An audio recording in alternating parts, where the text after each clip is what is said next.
on a besoin de personnes qui font les clowns.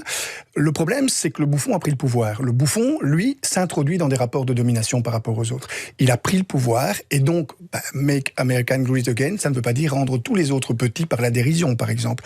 Quand il traite d'autres pays de merde, c'est une façon aussi de dire, mais notre pays est suffisamment grand pour décider qui est un pays de merde et qui ne l'est pas. Nous avons le droit de la dérision, par exemple, traiter quelqu'un en lui affublant d'un surnom comme Pocahontas. Ce sont des manières de faire qui sont essentiellement liées à de l'humour agressif, donc de la moquerie. Il n'y a que ça, donc il suffit de le regarder rire.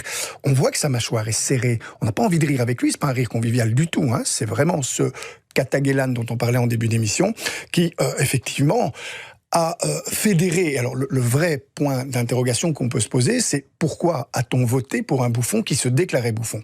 On peut même émettre l'hypothèse que Trump, à l'origine, c'est un bouffon du style de Coluche, donc un clown, qui est arrivé au pouvoir sans même l'avoir sollicité.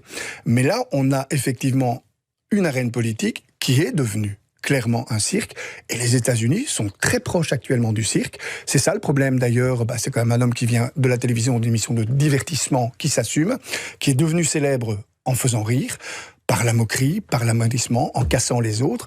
Voilà ce que ça a créé, effectivement. Ouais. Une Amérique dont on n'a plus envie de rire, et avec laquelle on n'a plus envie de rire, en tout cas.